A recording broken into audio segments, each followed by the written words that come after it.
welcome to our SAC meeting for the month of February. I don't want to hold anyone. I know we have a lot of important events that we need to take care of this evening, so we'll go ahead and get started. Can I get a motion to begin tonight's meeting, please?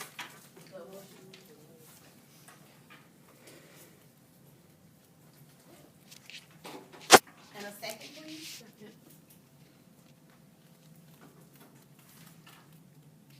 I didn't get a chance to email the minutes and the agenda out. I forgot. So please flip over to the other side and review your minutes. Are there any corrections or changes? Please let me know.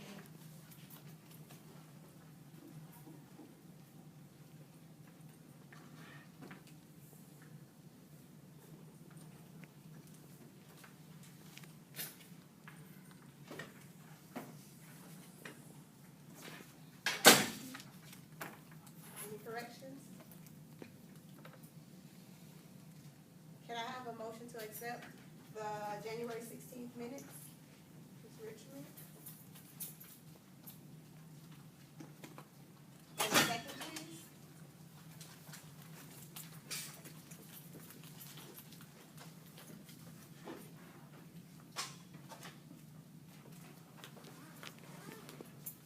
Okay, moving right along on our agenda, Ms. Fulton is here, but she's getting the kids set up in the back. So we'll go ahead and start with our Common Core thematic teaching presentation, and we have two of our team leaders. First grade, Ms. Willingham, and Ms. Soto. Second grade. Thank you.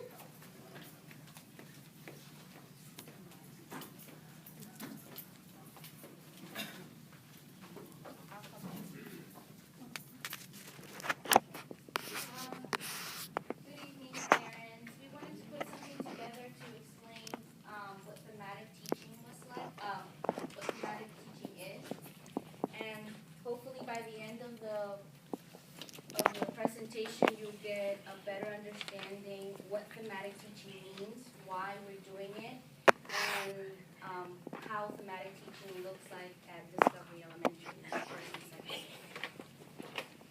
I'm Ms. Soto by the way. I'm Ms. Willingham, for those who don't know me. And this is just a little snapshot so everybody can kind of see. Excuse my voice because I'm fighting the cold. But it gives you a visual to see exactly what thematics are made of. And first of all, you can go ahead.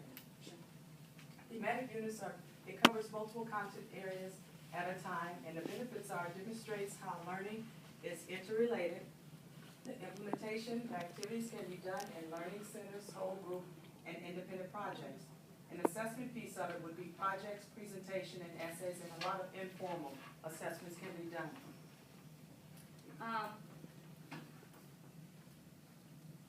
One of the things that we were talking about when we were putting this together is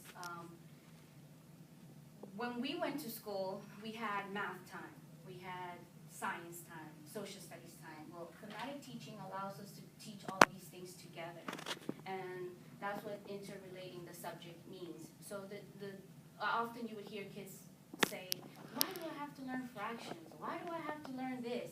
But if we teach it together and we point it out as we're reading a story and as we're doing projects, they'll get the connection of why they're learning fractions, why they need to know miles and inches and all these things. And those are the benefits.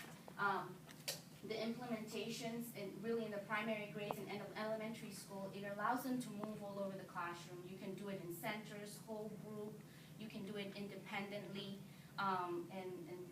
And the assessment part I really love because I never did well in just ABC questioning and tests.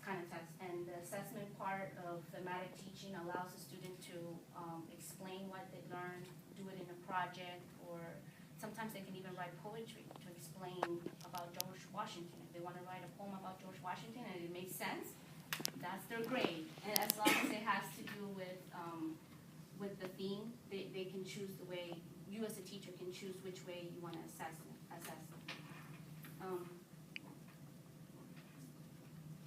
We start off with literature.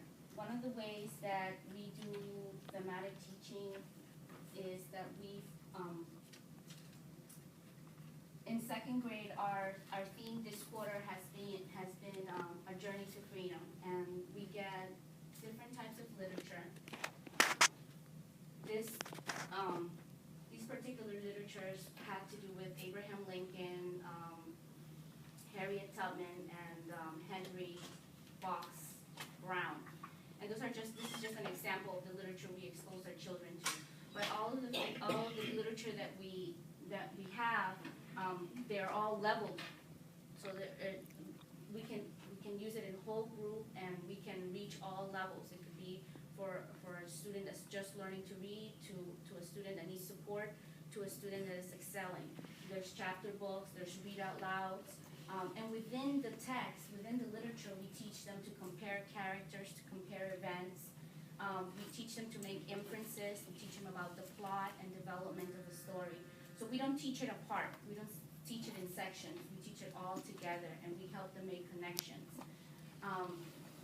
In first grade, we did Arctic unit in second quarter, and basically go ahead. Basically, these are some of the books that we used, and we had some level readers, which were good. We had we compared animals. In one research project, we had them do Arctic animals. So they would do a variety of Arctic animals and do the research for each one.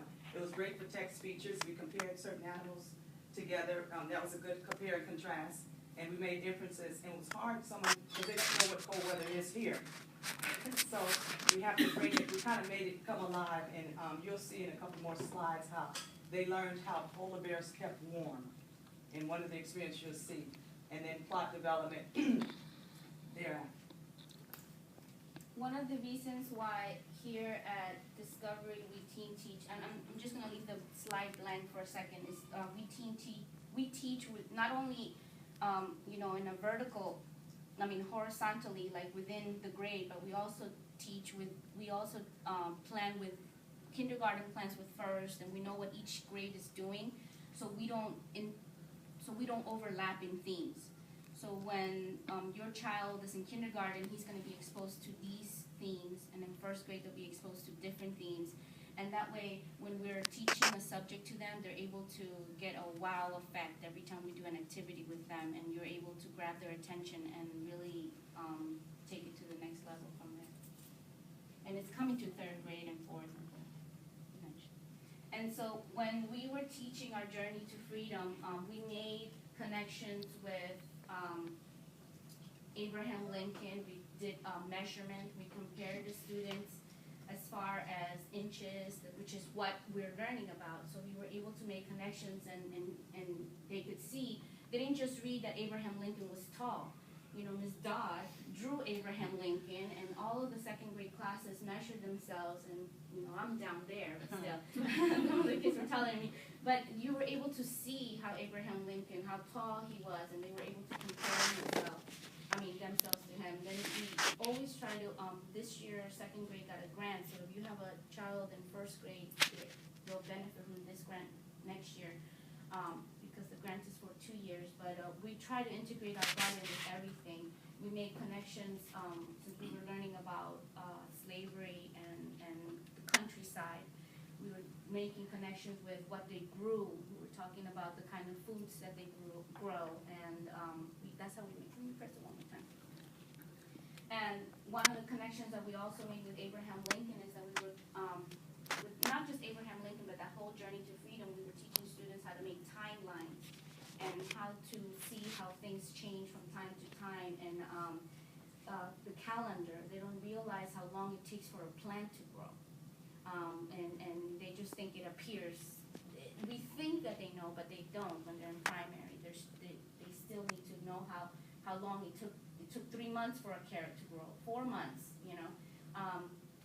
And then we made connections to money, and how something cost 10 cents back in 1826, now in 2013 it might cost $40. So they're able to make those see those connections and see those differences. And so those are our science and math connections. And here's the experiment I was talking about. They had a great time doing it. What they did was we had them, actually this is just like Crisco grease, it's 2 bags, and we had them to do this experiment to see how polar bears keep warm, and they have layers of fat to keep warm. So what we did was put a layer of fat, actual fat, into a bag, and then we put another glove layer in there as a glove, and we had them to do an experiment where they would test. They would put one hand in there without the glove and see how long they could hold it, about 10 seconds, and it was ice cold. And then we had them actually put the glove in, and they said, we could keep it here all day. You know, so they saw that correlation between how a polar bear keeps warm in the wintertime. So that was a great experience with that. As far as the insulation. They also made connections with their penguins. All of first grade were also measuring how tall they were compared to a penguin, and they were teaching measurement through their Arctic unit.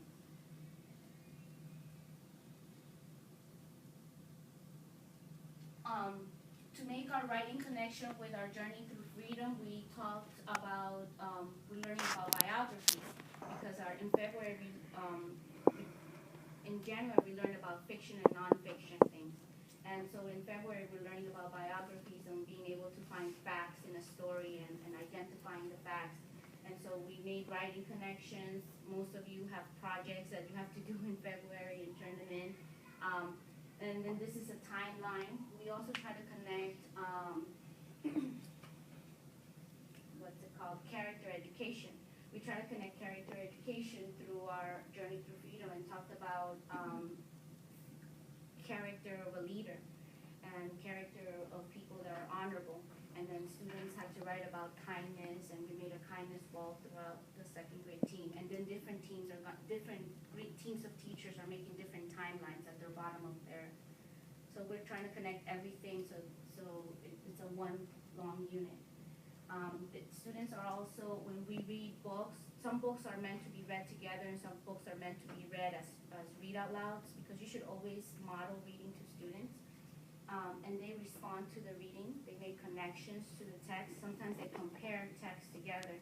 For example, in my class, we were reading the Patchwork Quilt, and they were also reading the Henry Freedom Box, and the students were able to make connections. Oh, both of them escaped from slavery, but this person escaped this way and this person escaped that way.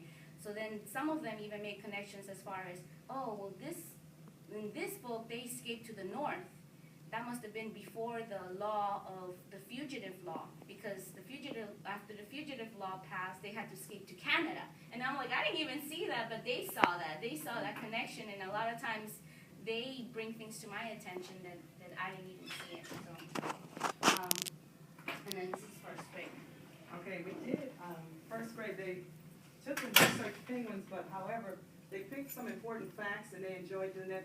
They created the penguin, and then they after they created the penguin, they wrote different facts about the penguin and their opinions about a penguin. They had questions, and once they did research, they found some of those opinions were actual facts. So they enjoyed doing that, and that's one of the bulletin boards. Terrible, sorry. So they got a kick out of that. So. And it allows them to connect art and everything. They're still young. They need to cut. They need to trace, and all these things is part of their developmental. And again, we in second grade, we have been really pushing vocabulary with them, and not just learning about vocabulary, but we are actually doing it. And this is our science connection, and we're learning about the habitat. Last weekend, we had a harvest, and we talked about how we try to make text connections and how they make how the slaves picked the harvest, people that worked in the fields picked the harvest, and so they picked the harvest, then we had a feast, and all of these words came to life for them.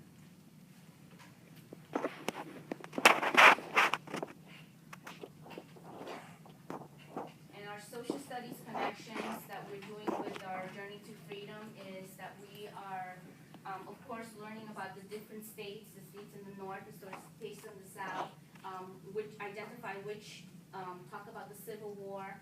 And we also have a map of the Underground Railroad that the students learned about and what that meant. At first, they didn't even know what the Underground Railroad was until we pointed it out. And then in first grade, they were doing different skills. Yeah, they found out where the North Pole and South Pole was and the difference, Arctic and Antarctic. They made the difference between those two when they were doing their research.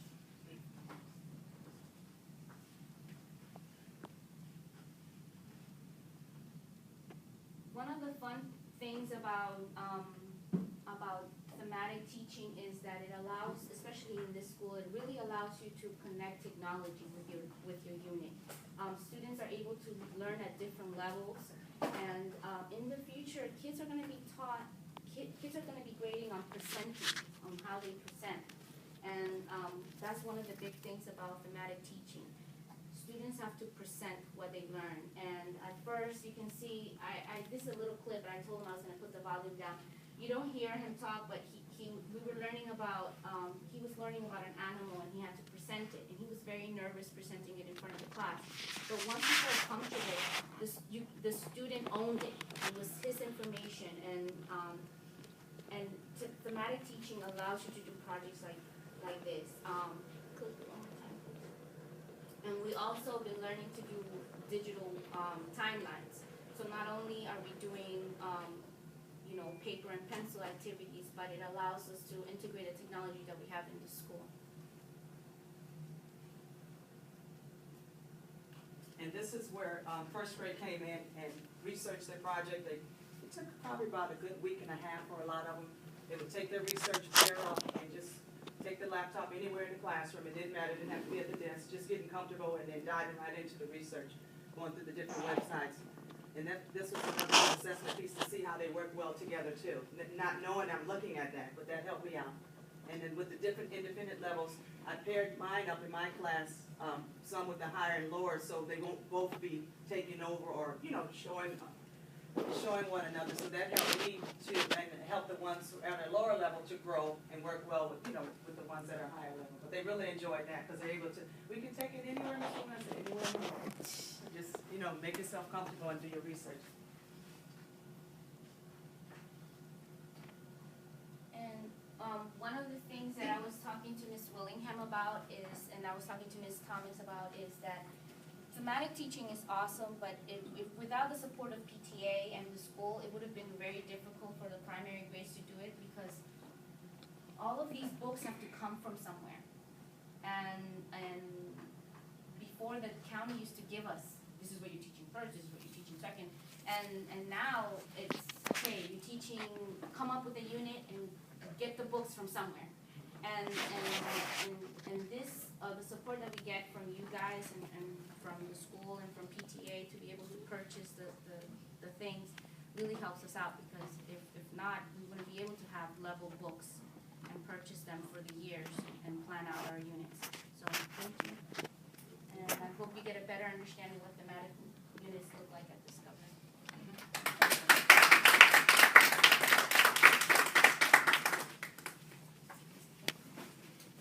Thank you so much. Are there any questions? Ms. Fulton, would you like to add anything or comment? No, unless anybody has questions. They did a fabulous job. Thank you. Actually, and just to, if I could, just a little bit, actually thematic teaching is done from kindergarten, first, second, and a little bit has been sprinkled into the third, fourth, and fifth grade. And if you haven't heard, it's called the Common Core Standards. And did we show the video about Common Core? How it's okay, good. So basically, it's just norming standards so that in the past, Florida had Florida standards, Texas had Texas standards, and every state had their own standards. So when kids went to universities coming from different states, they saw the difference as to how they were educated. So basically what Washington decided was that kids should be taught the same curriculum. So that's where Common Core standards are coming from. And actually almost all of the 50 states have adopted the Common Core, but it's not something you just hit the school districts with at one time. So last year was kindergarten. This year is now, it moved up to first and second. And then next year it'll go up, and then eventually it'll be K to 12 all the way full force. So 3rd through 5th are still operating under the Sunshine State standards because the assessment that they give the kids, which is the FCAT, tests the Sunshine State standards. So it's almost kind of, you gotta still keep the Sunshine State standards before you can start tapping into the Common Core. But next year, if you have an intermediate student, you'll start seeing a lot of this more now. And then, FCAT will now be a thing of the past. And then now you have a new assessment called the PARC assessment, which is supposed to be very rigorous, more rigorous than the FCAT. There's not much known about it yet, but it is coming down the pike. So eventually you'll be hearing more as we get information because the standards have changed. Actually, we welcome rigorous standards. Hopefully as a parent you do too, because we just wanted to make sure the goal is two ways with Broward County, is that we're preparing students to be college or career ready. Not everybody is going to go to college, and college does not guarantee success. But if you're going to jump into a career, we want to make sure those kids are ready for whatever career they embark in. Because we've been hearing from the back end all the way down, as our students are entering college, they have to take remedial classes because they're not prepared for those rigorous courses that they have to take. So Common Core is supposed to be the medicine to fix all of that. But so far, so good, actually. It's very interesting because it makes teaching fun, to be honest with you. The students now you can teach all of the core subjects under a theme, and when you see the kids, the textbooks will be a thing of the past, parents. The textbooks won't be anything that'll be a required thing. Kids will be coming to school now with tablets very soon, so get ready for that. But it just makes it fun where whatever you're learning, you can apply it in science, you can apply it in social studies, you can apply it in math, you can apply it in reading. And then they can't help but to learn it because you're hitting it in all different areas, so you're going to get it some kind of way. And most of the kids are very active in their learning because we all know that today's generation, our kids are very active. Even at home they're active, even in school they're active, so we can't teach them passively like we've been taught, where we sit here, the teacher stands up there to teach, and write down because it doesn't work. So when kids are active in their learning, we know that they're learning and they're getting the best out of their education. So I'm very proud of my kindergarten, first, and second grade teachers because Common Core didn't come in a book. Everything that they're telling you about, they're teaching concepts. And so it's a grassroots effort, but as we get more into it, you will see how it's so beneficial. We actually had to give them time to plan the lessons because it's not a book that you pick up and say these are the things they're going to do. They actually plan together every week to roll out what the students will be learning in the upcoming weeks. And this has been in place for the last 2 years now. But it started at the beginning, kindergarten, first year, and then now K1, 2.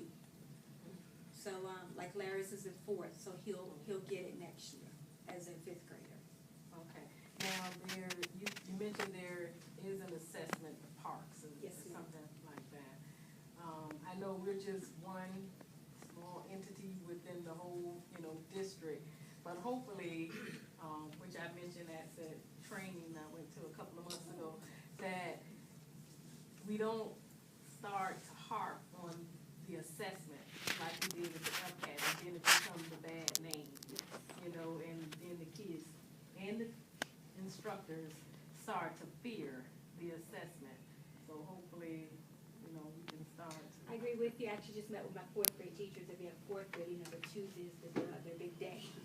And we were just talking about how so much pressure, like I don't think that I can handle the pressure that the 4th graders now, when I was a kid, years ago, where we had tests but it didn't have much meaning. At the end of the year, you just got the results, whether you were above average, below, that was all. But now it's just so much writing that these 9 and 10-year-olds as a 4th grader have over their heads. Will that be taken away? That remains to be seen because we don't know what the implications of the PARC assessments is going to be because, school gradings were based on the FCAT testing. So now when FCAT is gone, will school grades be a thing of the past? We don't know the answer to that as well either.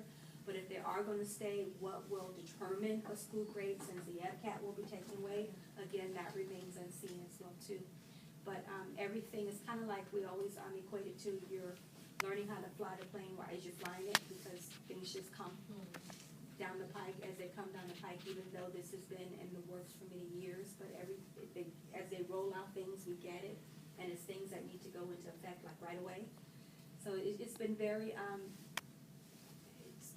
frustrating for teachers because, like I said, there wasn't anything to follow. This is the standard. You decide how you teach it. You decide what you're going to use to teach it, because we currently had the textbooks that were adopted, but they may not necessarily, because they've been adopted years ago with the older standards. Now you have different standards, and to be very honest with you, we really feel, and we're moving away from textbooks because it doesn't provide the rigor that our students use. A lot of our students are reading novels right now because we really feel that's more authentic reading a novel as opposed to a basal textbook that has short anthologies in it. A novel is real life reading. I mean, we read novels in our real life, and to be honest with you, kids feel very big and grown up when they get a novel, when they come to their reading group. Even kindergartners are reading novels. First grade, second, all the way up, they have novels now that our kids are reading. So we're there a little bit off from the basal textbook, because if you want to teach the rigor, you have to go outside the box, and we have to step up the standards for our children. I just have to say for Common Core, I know I have Miss Soul as a teacher this year, I really have her this year. I'm excited about it. I think it's awesome. The kids get to think outside the box, and they come home every day, every week excited about what she's doing, and she's telling me about it. So I'm pleased. I know it's always a learning curve to everything, but I'm definitely pleased with her excitement to learn. That means a lot to me as a parent. I have a question. If the teachers are able to create whatever, however the standard is, doesn't that allow for a lot of variation as well? Well, they plan together, and actually it's under the direction of our reading coach who's not here tonight, but also to the district also will be rolling out. I mean, there has been training already with kindergarten.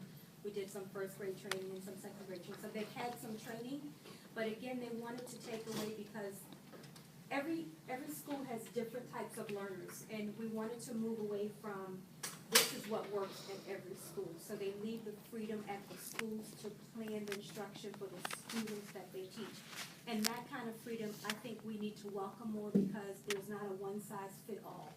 And we all know that, especially for parents that have more than one child. The children are different. You know, they all don't learn the same way, so it allows us the flexibility to create lessons for how our children learn, the kids that we're teaching at our school. Right, because I have a kindergartner. Notice that the packet has, like, I guess, all the kindergarten teachers' name on it. So are all the kindergarten classes getting that same packet for homework? Probably not. Yeah. Probably not. We have various levels on the grade. Like we have gifted and high achieving class. More than likely, the gifted high achieving class may be doing something different than the other classes, because you're supposed to teach to the majority of the children. So is it across the board with all 8 of my kindergarten classes? No, they're not 100. I mean, actually, no, they're not 100. Even when I had my son in kindergarten, even within the same class, she had 3 different packages, even though it had the same cover letter. She had homework for the above, the middle, and the below kids. Like, not below, but the more support group. So even though they had the same cover letter, she had differentiated homework. And actually, that's a term that, another buzzword in education hit a lot, differentiated instruction. Because again, even though Danny and I may have this, we have many things in common, but we learn differently. You know, the spelling words that I may have may be different than, I may have spelling words like monument, he may have dog. You know, we just said different. She made herself a high achiever here. That hurt. So it's and we allow kids to progress at their rate, and as they show competency, then we increase the rigor on their level. And even if I may say something, I'm sorry, like in second grade, we have 32 standards that we have to teach. When we write our lesson plans in our team, we don't just teach it once. We revisit it. Like we have it like in a 4-week cycle. And like we're supposed to teach compare and contrast. We teach it, you know, the beginning of the month, and then again in the beginning of the month, the next. It goes in a cycle. And so we visit it. In our lesson plans that Ms. Bolton and looks at Mr. Grief, we have to say when we taught that standard. And each kid, each student, when we teach it for the mid-year test that we get from Danny, from Mr. Shapiro, it tells you the skill. And we teach by the skill. We don't teach by, okay, I taught it, that's it. No, if she passed that skill, then she doesn't need to be in there. She doesn't need practice on that skill anymore. And then we move on from there. We teach it by the skill, by the standard. So. Thank you. Moving right along, we have our central area updates, Ms. Kalora, you have any updates? Yeah.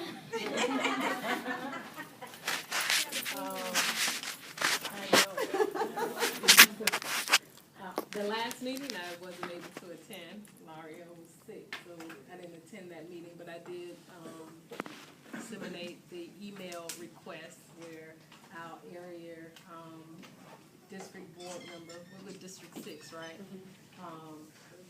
Has sent down an invitation for us to have her to come in to, speak to the parents and meet the parents. So we're trying to determine what's the best venue or outlet to do that, to get the most exposure for that opportunity. And I think I emailed the other stuff, so you've already shared that. Well, that's about all that I have for the center. And we're working with them, trying to bring our, school board district representative out, but we wanna do it where we can have a big event. I don't want her to come with 10 people. I would like for her to come when we did our math extravaganza. We had, You do know we have a different rep, they Oh. redistrict Okay. zones, so it's not, Ms. Levinson, it's now Dr. Osgood. oh, I know her personally. Okay. So, Maybe some ideas, maybe bring them out for, the parents come out for awards presentations too, maybe we can get, Technology showcase. technology. That's always our biggest event, it's very nice. So maybe we can do that. So, if you have any ideas, please email me. Again, we don't want them to come out for 10 people. We want them to come out to hear a lot of people, to see and speak to a lot of people. Any concerns or new business or procedures? I just want to share, just in case if you have a third, fourth, or fifth grade student, we just started Club Tuesdays. And basically what it is, we all know that children come to school for academics, but we try to teach to make every child well-rounded because everybody has an interest. And I know as parents, you're always trying to find something to put your child in after school to get them involved in something. So we thought at Discovery, let's offer enrichment clubs. So we will start that actually Tuesday coming, which is February 26th, from 2 to 3 every Tuesday. And we have scrapbooking, yearbook, chess, robotics, sports, cheerleading, etiquette, and Spanish by Dr. Shapiro. And we started very small. We started very small because this is something we want to model on the full stream starting in the fall, where this will be a part of what we do here at Discovery. We offer enrichment clubs. So if your child, we actually opened the registration online, and we received over about 150 registrations, and every child was able to. Didn't I try it? Couldn't get it. Okay, if you want her in. We have now paper because we closed the registration. Yeah, that's what I thought. But we every child received their first choice. They all didn't fill out, which was a good thing. And it'll run through the end of this year, and kind of we'll use it as to what worked and didn't work, so that when we go full fledged with more opportunities in the fall, it'll be kind of like perfect. Wanted to start small before we went bigger in the fall. We think that it'd be a great opportunity because a lot of parents you pay to do swimming, to do track, to do karate, or whatever it is, and we just thought it would be opportunity. Actually, all of our clubs are being sponsored by Discovery teachers, and so they asked them what was your talent, and I had so many options. I couldn't do everything that they had talents for, but we just chose like some of the best, and they're offering their time from 2 o'clock to 3 o'clock on Tuesdays, so that, and we also know that sometimes it's an extra outlet for the kids. Sometimes they're hard to reach kids. If you reach them some other way, maybe it will spill over academically. So they may not have issues academically. They feel good about themselves because every Tuesday I get sports club in the Zapata. And so it's actually a twofold, just so that we want all of our kids to be successful in school. And finding success not sometimes always starts with academics. It starts somewhere else, and then it will spill over to academics. Dr. Shapiro, you want to say anything? Hola.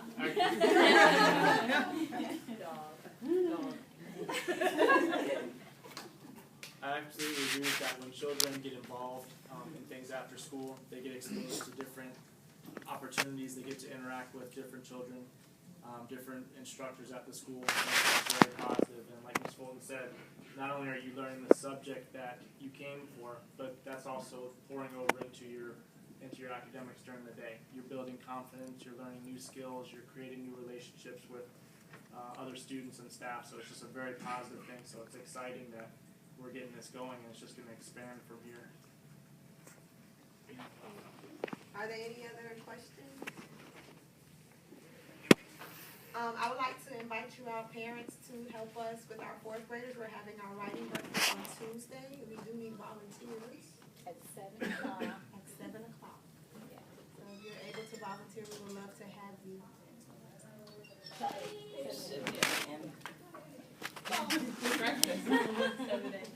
Serving breakfast to the You students. did it last year, right? Yeah. I've done it 7 to 8. I've done it 7 to 8. a couple of times. I have to see what So we happens. would love to have you if you're able to come out and volunteer, help us set up and serve food. We'll love to have you. The kids would love to see your faces as well.